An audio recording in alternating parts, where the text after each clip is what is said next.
오늘은 본문의 말씀을 가지고 복음 본색이라고 하는 제목으로 말씀을 전하겠습니다. 바로 우리 말씀의 배경으로 들어가도록 하겠습니다. 우리가 읽은 본문 말씀 가운데 보면 거라사 그 지방에 있는 귀신 들린 한 사람의 이야기가 등장하지요. 만약에 이 사람을 우리가 골목에서 만났다면 어떤 상황이 펼쳐지게 될까요?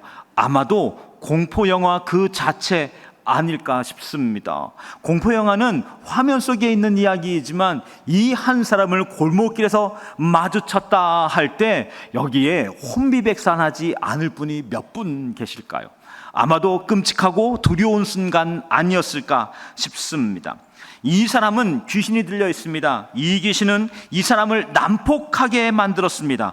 뿐만 아니라 밤이면 들개처럼 울부짖게 만들었던 것이지요. 그리고 어디에도 사람다움을 찾아볼 수 없는 그런 상황에 이르렀습니다. 사람들이 살고 있는 마을과 집에 살고 있지 않습니다. 그가 살고 있는 곳은 무덤 사이라고 말하고 있습니다. 이 팔레스타인 혹은 이스라엘 지형에는 무덤이 우리처럼 이렇게 흙으로 만들어진 무덤이 아니었었지요.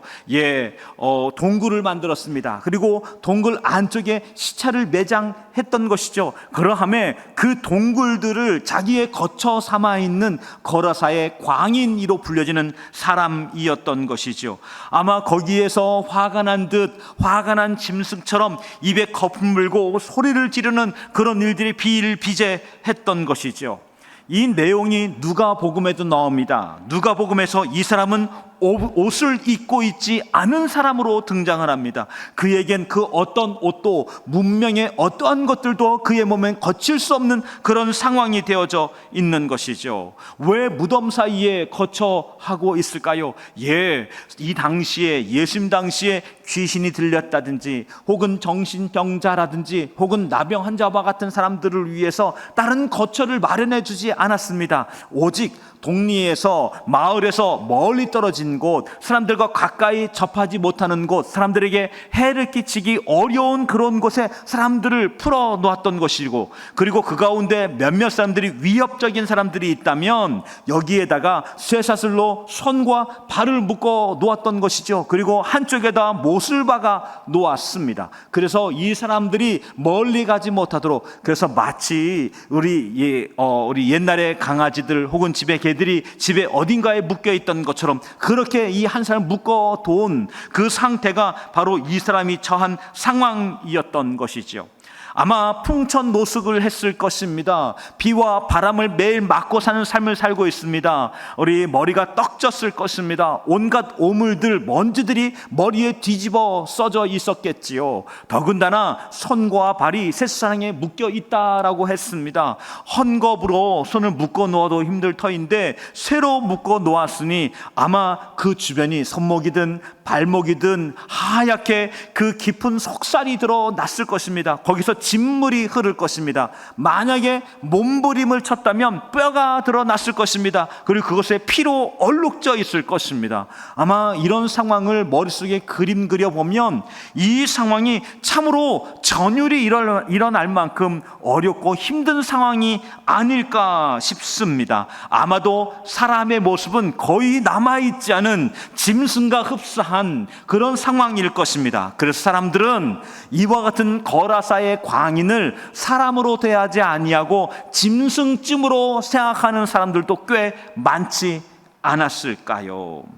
여러분, 그런데 그곳에 예수 그리스도께서 상륙하셨습니다.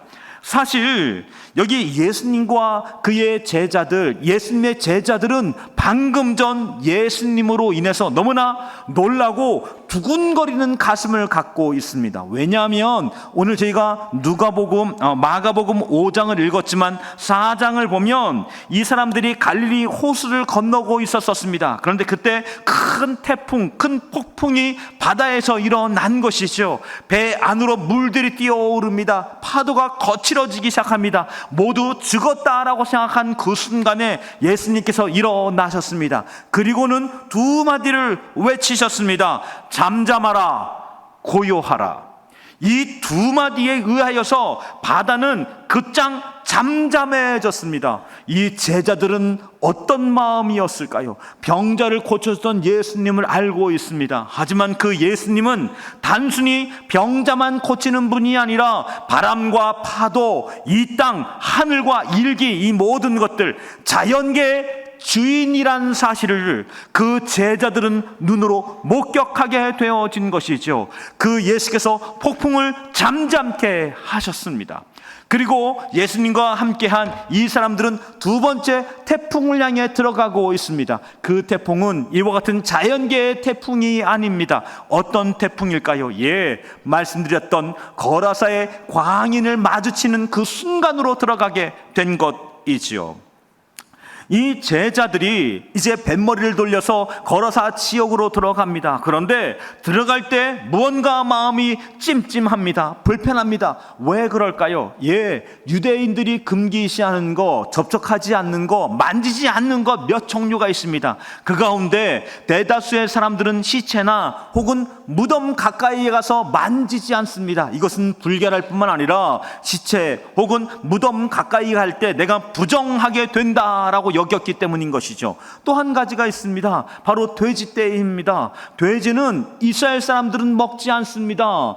양이라든지 소라든지 말굽이 발라져 있고, 그리고 이와 같은 것들은 우리 친근히 여겨서 이와 같은 짐승들은 목축을 합니다. 하지만 이스라엘 사람들은 돼지는 부정한 짐승이기 때문에 우리 기르지도 않고 먹지도 않는 것이죠. 그런데 이 거라사 지역을 들어가게 될 때 이 해변가 한쪽에는 동굴이 허다하게 앞에 있는 것입니다. 그 동굴을 보는 순간 사람들은 직감합니다. 저것은 무덤이다.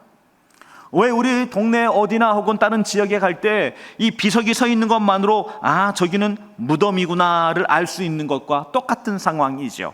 또 한 가지, 한쪽에는 돼지떼가 누군가가 돼지떼를 치고 있는 것이죠.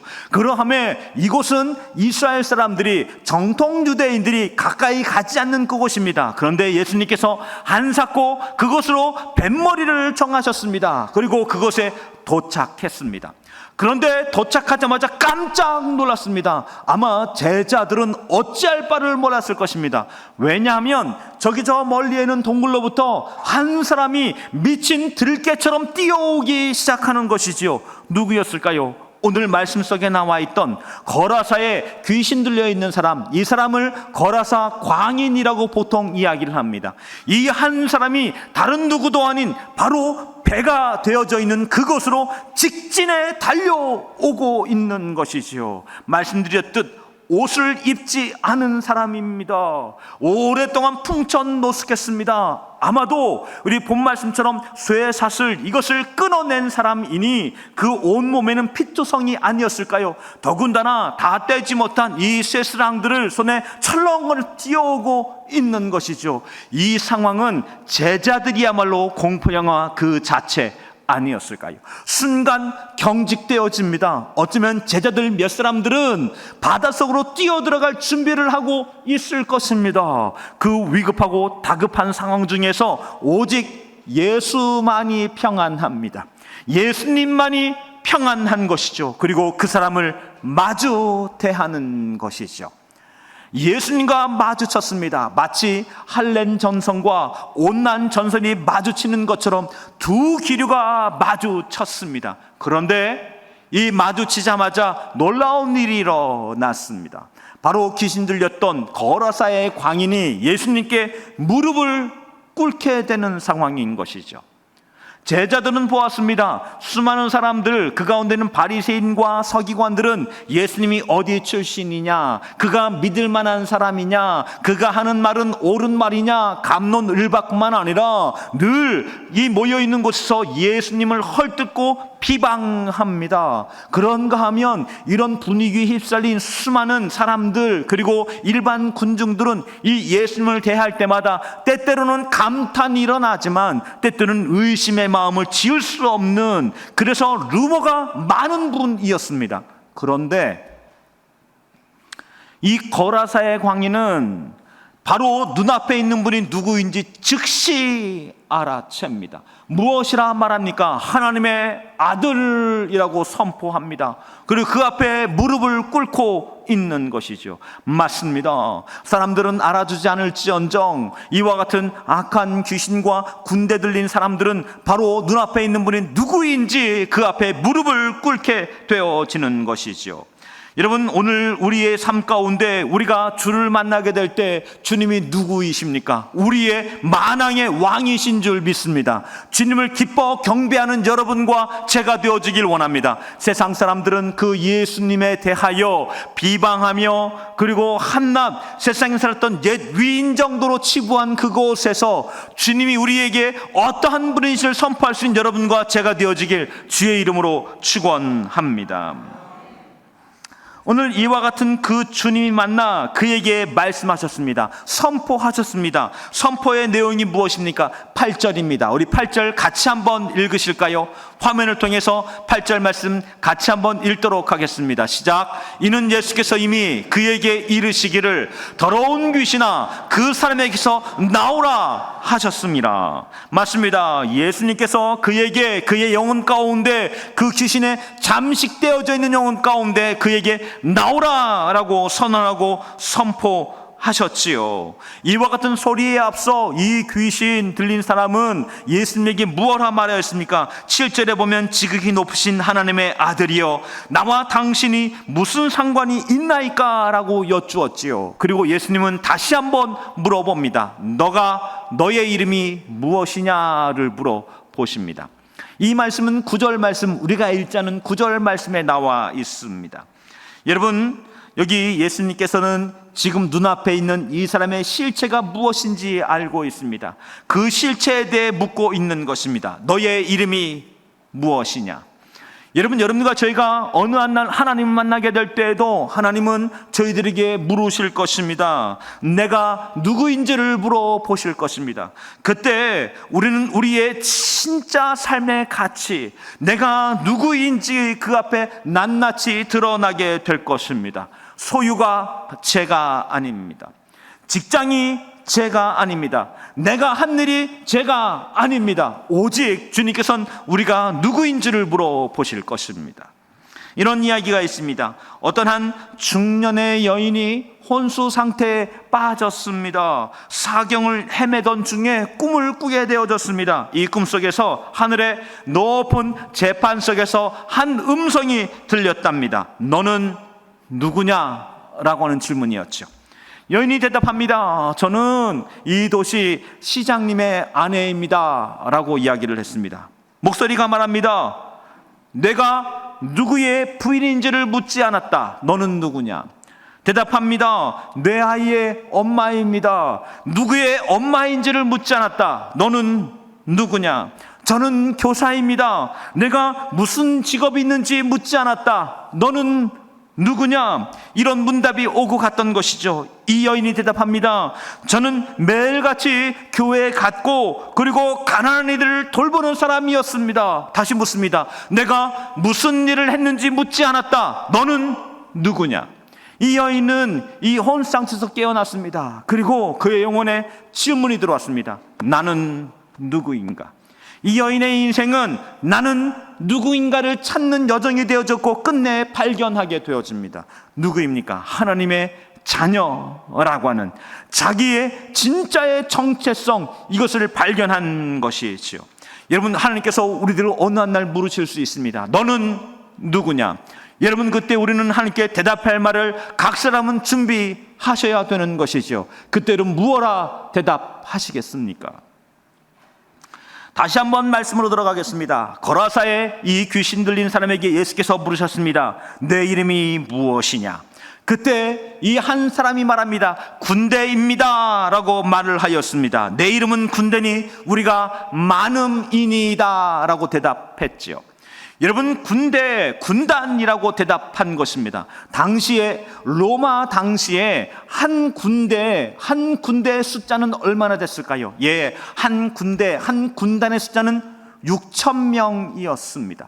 그러니 상상해 보십시오. 육천의 악귀가, 육천의 두려운 악한 영혼이 그 한 사람의 영혼을 집어삼키고 있다면 이 사람은 얼마나 많은 고통과 두려움과 압제 속에 있는 그 찢겨진 삶이었겠습니까? 한 사람으로는 감당할 수 없을 만큼의 온 삶이, 모든 것들이 무너져 있는 그 삶 자체가 바로 이 한 사람 아니었을까요?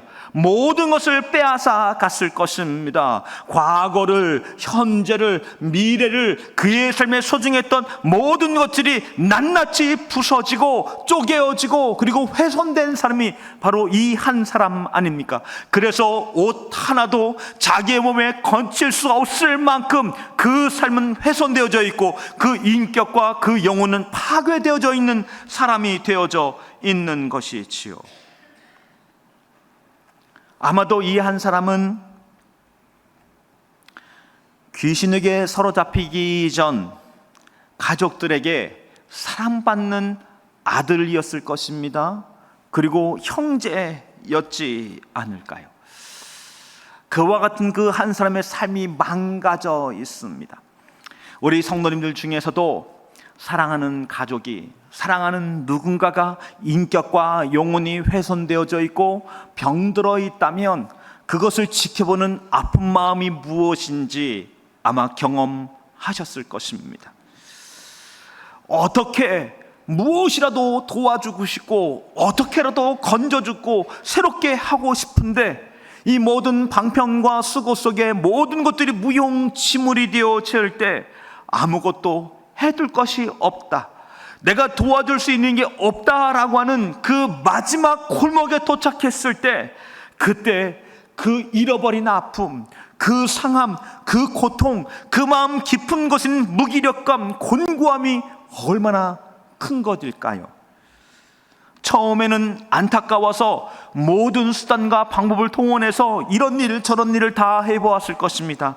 하지만 시간이 지나면서 했던 모든 수고 하나하나가 모두 수포로 돌아가게 되어질 때 아마 어느 한순간 노력을, 그 수고를 손 놓게 되어졌을 것입니다. 그리고 마음에서 점점 무거운 짐으로 그 마음이 눌려지기 시작하는 것이지요. 그리고 어느 한날은 가까이에 있는 것도 괴로운 마음이 되어집니다. 지켜보는 것도 너무나 고통스럽게 되어집니다. 같이 있는 것을 견딜 수 없는 마음이 깊은 곳에 일어나게 되어지는 것이지요. 그래서 어느 한날은 먼 곳에 두게 되어집니다. 그리고 자주 찾아가던 발걸음들이 조금씩 뜸해지기 시작합니다. 왜냐하면 마주칠 때마다, 함께 할 때마다 무기력함이, 때때로는 후회가, 때때로는 죄책감이 그 마음과 심령을 온통 주장하기 시작하는 것이죠. 그래서 어느 한날은 본인 스스로도 깜짝 놀랄 만한 아픈 마음을 토로하게 되어집니다. 하나님, 빨리 데려가 주십시오. 하나님, 속히 데려가 주십시오.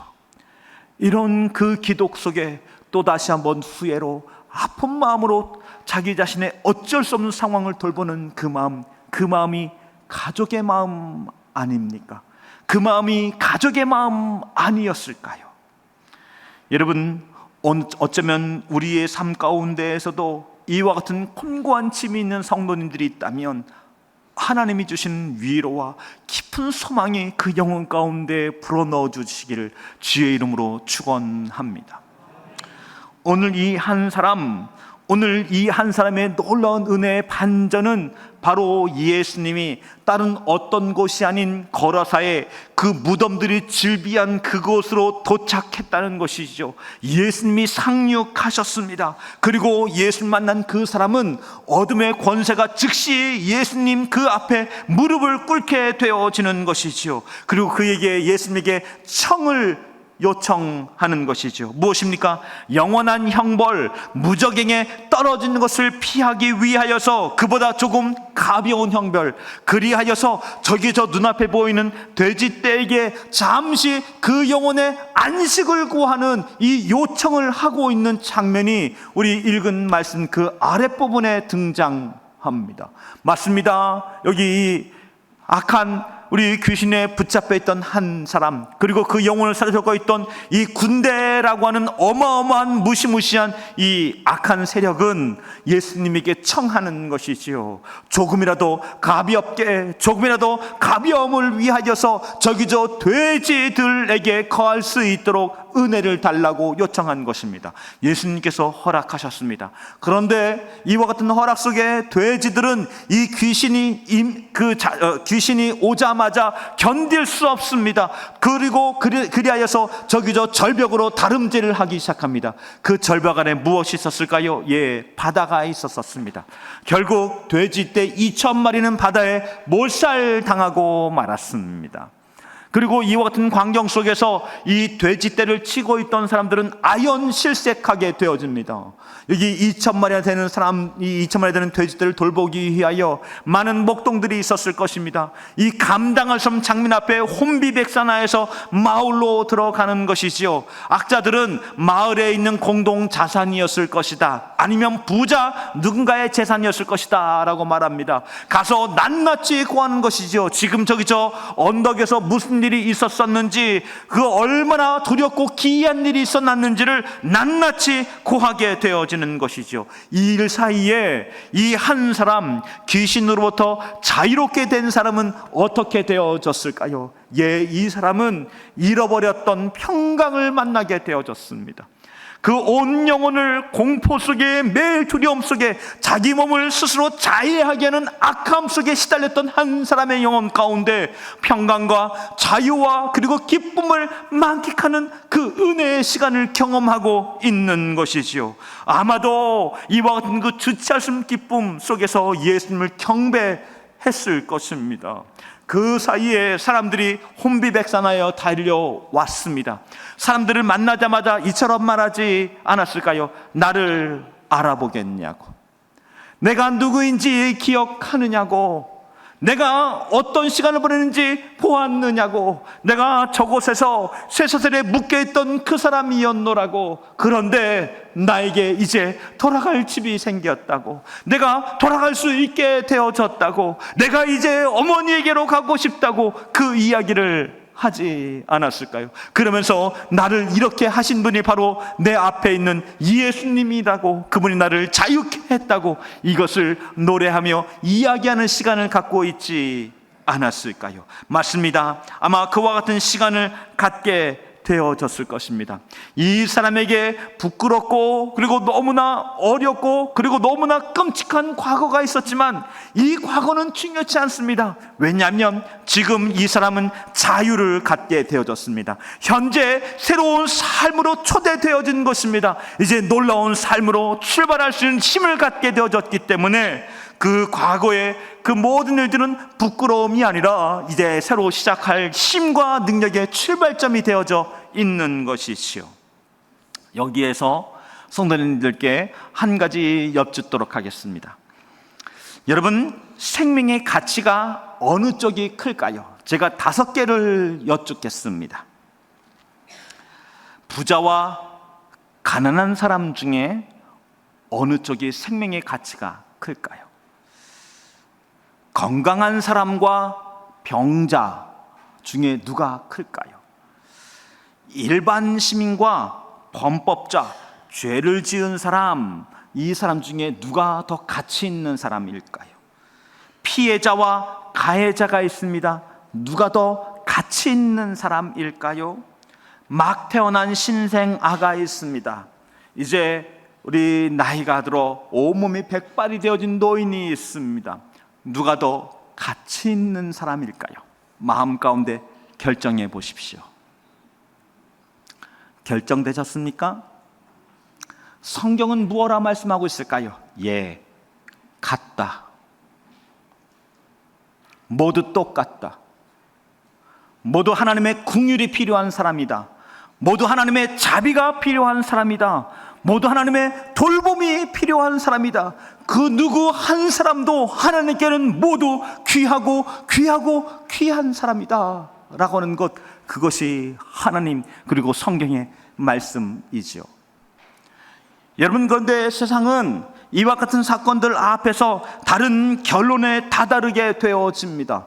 되뒤치던 사람들은 여기 그 마을로 돌아가서 사람들을 데리고 올라왔습니다. 그 앞에 펼쳐져 있는 2,000마리나 되는 돼지떼의 이 죽음 앞에서 사람들은 통곡을 하고, 그리고 사람들은 화를 내고, 사람들은 견딜 수 없어 하는 것이지요. 그리고 그 앞에 풀려난 한 사람이 반가운 우리의 이웃, 반가운 우리의 청년, 너무나 반갑고 소중한 한 사람이 아니라 그조차도 너무 기이한 사람, 너무 두려운 사람이 되어졌고, 이 모든 일의 주체자인 예수님에 대하여서는 감히 같이 있을 수 없는 사람, 감히 우리와 동행할 수 없는 사람으로 평가하고 정의 내렸습니다. 그래서 사람들은 무엇을 예수님께 요청했을까요?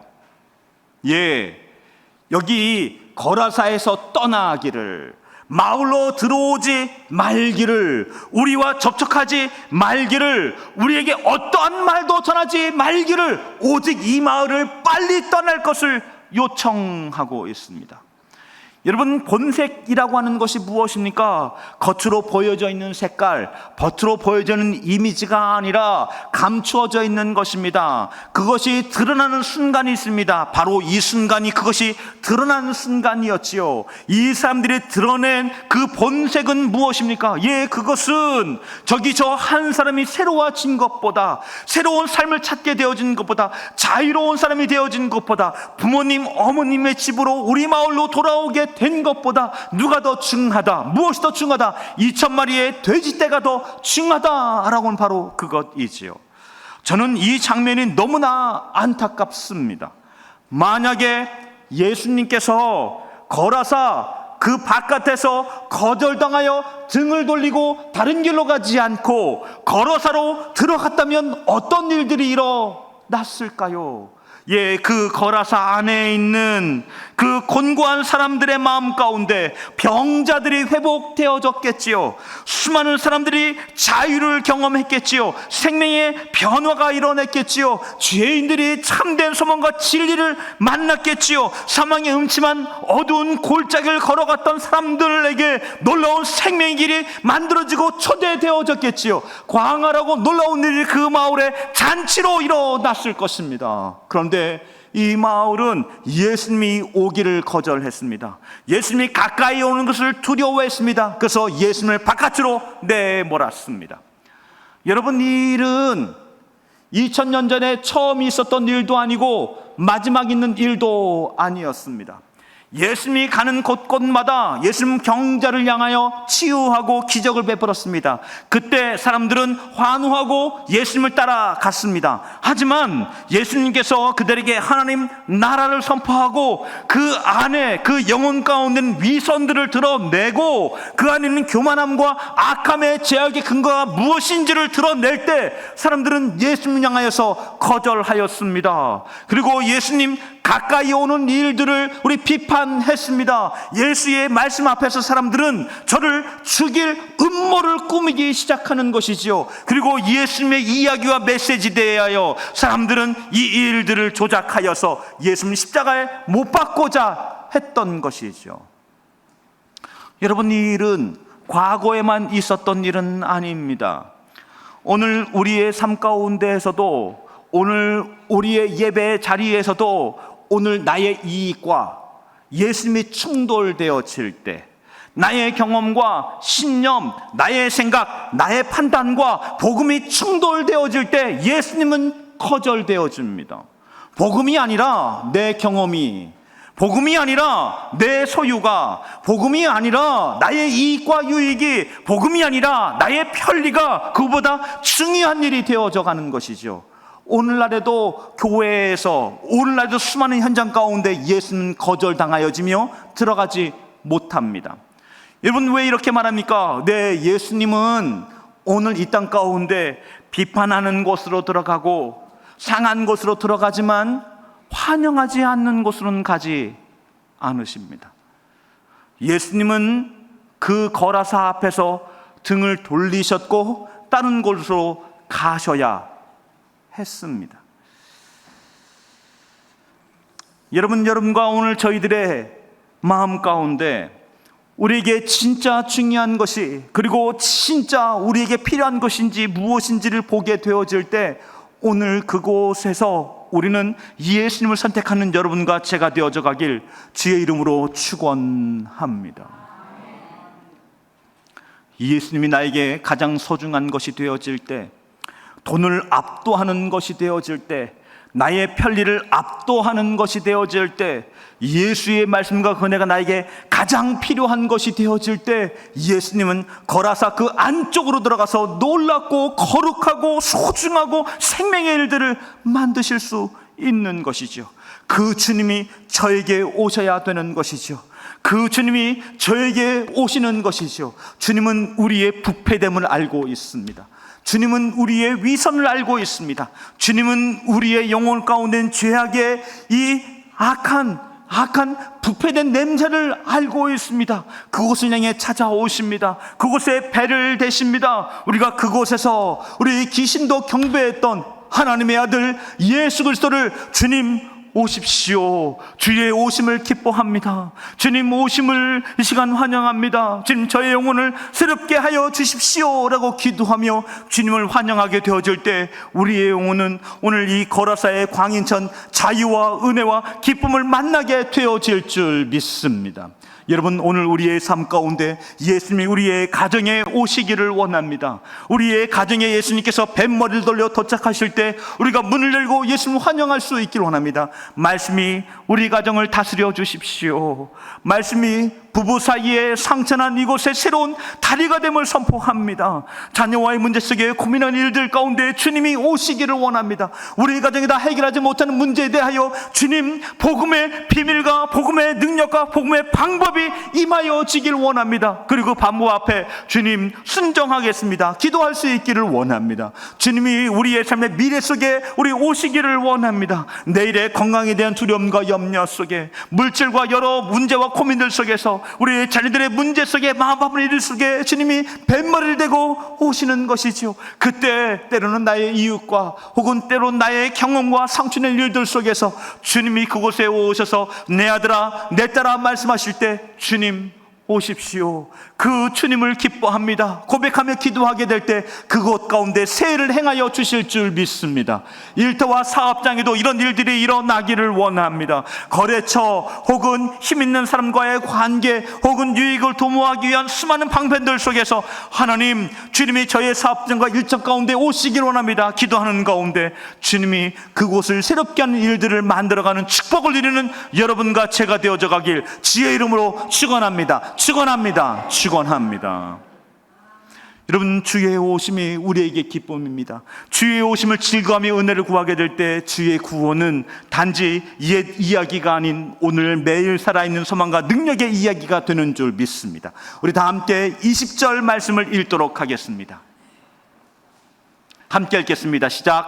그가 가서 예수께서 자기에게 어떻게 큰 일을 행하였는지 데가볼리에 전파하니 모든 사람이 놀랍게 여기더라. 그렇습니다. 우리는 맛집만 가도 우리가 먹었던 그것 때문에 행복해하며 그 일로 사람들에게 이야기하는 것이지요. 어제 냉면을 먹었습니다. 그 냉면 먹고 너무 맛있었습니다. 만나는 사람마다 다음번에 한번 같이 가자고, 그 냉면 같이 먹었으면 좋겠다고, 이런 무더위 위에 냉면 같은 음식이 얼마나 좋은지 모르겠다고 같이 가자고 초대하지 않겠습니까? 하물며 이 구원의 주님, 자유케 하시는 주님을 만났습니다. 그 주님을 선포하고 그 주님을 노래하고 있는 저 거라사의 광인, 이제 그 광인이 아닌 새로운 이름을 가진 한 사람이 있는 것이죠. 그의 오늘, 그의 현재는 무엇일까요? 예수께서 나에게 행한 일을 보라고, 주님께서 나에게 행하신 일을 기뻐한다고 그 일을 노래하는 한 사람 되어져 있지 않겠습니까?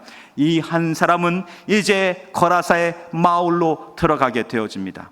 왜냐하면 사실 예수님을 거절했습니다. 사람들은 거절했습니다. 그리고 나서 이 거라사의 옛 광인이었던 사람이 예수님께 함께 가기를 청합니다. 그런데 예수님께서 거절합니다. 너는 나를 따를 것이 아니라 너의 집으로 들어가라 라고 말합니다. 왜 그렇습니까? 이 사람은 잃어버렸던 가정으로 돌아가야 할 것입니다.